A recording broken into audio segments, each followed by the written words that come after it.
People who knew Frank Sinatra well used to say he lived with two lifelong fixations. One was his voice, flawless, controlled, endlessly refined. The other was cleanliness, absolute, uncompromising, and obsessive. The man known worldwide as the chairman of the board showered no fewer than 4 times a day. His clothes were always immaculate, his shoes polished, his hair perfectly groomed. And wherever he went, he carried the unmistakable scent of freshly washed skin layered with expensive Yardley lavender soap and fine cologne. Ironically, many of the most beautiful women who passed through his life failed the one test Frank valued most.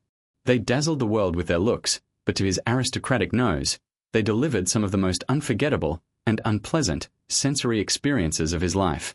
Before his death, Sinatra privately shared stories that were both tragic and darkly humorous. Tales of legendary sex symbols who ate greasy fried chicken in bed, screen goddesses whose bodies smelled like a zoo soaked in cheap perfume, the sharp chemical sweat of a collapsing genius, and even the filthy bare feet of a young wife swept up in the hippie movement. Take a deep breath. Frank Sinatra is about to guide you through the most suffocating bedrooms in Hollywood history and expose the hygiene habits of women who were once every man's fantasy. Chapter 1. Marilyn Monroe, Fried Chicken in a Silk Bed. Among Sinatra's inner circle, he wasn't just chairman of the board. Friends teasingly called him Lady Lavender, a nickname earned through his relentless devotion to cleanliness. To Frank, beauty alone was never enough. A woman had to be spotless, fresh, polished, and refined, like a crystal glass lifted from the finest cabinet. And yet, the woman he loved most deeply, the one he wanted to protect, rescue, and even marry, was Marilyn Monroe, a woman who lived in complete opposition to his ideals. Between 1961 and 1962, Frank often invited Marilyn to the Calnever Lodge by Lake Tahoe, hoping to give her refuge from Hollywood pressure. On screen, she was divine: platinum hair, porcelain skin, lips that defined an era. Frank was enchanted. But once the bedroom door closed, the illusion shattered. Sinatra once told the Rat Pack, "Marilyn's a sweet girl, but Christ, she lives like a stray cat." In her final years, depression and addiction consumed her. She could remain in bed for 3-4 days without standing, changing sheets, or bathing. Frank would open the door to a luxury room prepared with candles and roses, only to be hit by a suffocating mixture of stale champagne, unwashed linens, cigarette smoke, and, most overpowering of all, fried chicken. Marilyn loved eating in bed. Fried chicken, ribs, wine, all directly on Frank's expensive satin sheets. Grease stains on pillows drove him nearly insane. One night, he found her watching television, gnawing on a chicken leg. She smiled, offered him a bite, then wiped her greasy hands on the white sheets and pulled the covers over herself. Clark Gable later echoed Frank's experience, admitting that kissing scenes during the Misfits were difficult because Marilyn rarely bathed and her clothes often smelled of old food. Frank loved her deeply. He pitied her loneliness. He gently suggested lavender baths, warm water, relaxation. Sometimes she agreed. Often she refused, saying she was too tired. She preferred the familiar scent of her own body, a scent Frank simply could not tolerate. Lying beside the most desired woman in the world, Frank's thoughts revolved around stains, smells, and decay. Romance withered in silence. To him, Marilyn was like a rose left too long in a sealed room, still beautiful, but slowly rotting. Chapter 2. Judy Garland, The Smell of Chemicals and Despair. Frank respected 2 things above all else: talent and cleanliness. In talent, Judy Garland stood unmatched. He once called her the greatest entertainer we've ever known.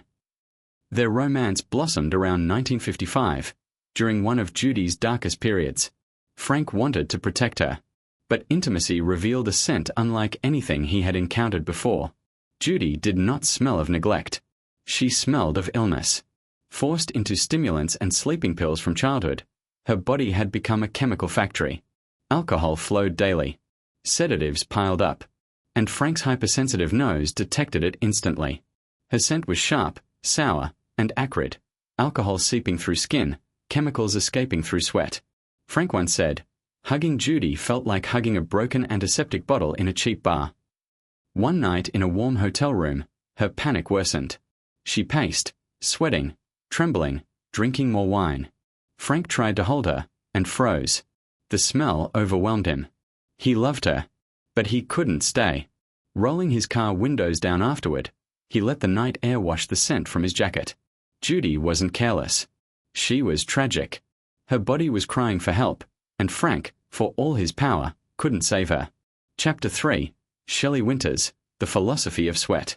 If Marilyn represented neglect and Judy illness, Shelley Winters was something else entirely. She smelled, by choice.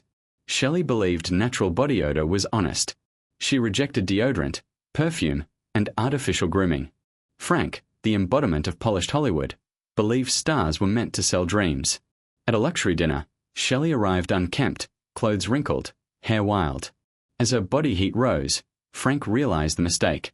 Sweat, unwashed fabric, and the complete absence of fragrance filled the air. When he suggested perfume, Shelley laughed. "I like my own smell. That's a real woman." Frank never recovered. They shared one night.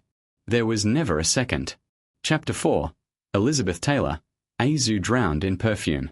Elizabeth Taylor was excess personified. Diamonds, food, husbands, perfume, everything in abundance. Her home was filled with animals. Dogs, cats, even chipmunks. They slept on beds, jumped on guests, and filled the air with fur and food smells. Add garlic-heavy meals and her solution, drowning everything in jungle gardenia and later Bala Versailles, and Frank faced olfactory overload. Betfa. Garlic. Sweet, suffocating perfume. Frank once joked you needed steel lungs to sit beside her with the windows closed. She was magnificent, but overwhelming. Chapter 5.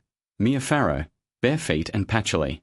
In 1966, Frank shocked the world by marrying 21-year-old Mia Farrow. He thought youth would revive him. Instead, he invited the hippie movement into his pristine home. Mia loved patchouli oil, barefoot living, and rejecting antiperspirant. Frank smelled incense, sweat, and dirt. Worse, she walked barefoot everywhere, then climbed onto white sofas and silk sheets with blackened soles.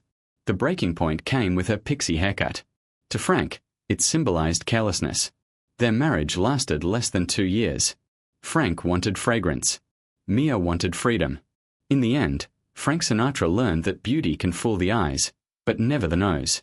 Goddesses, once unmasked, were simply human.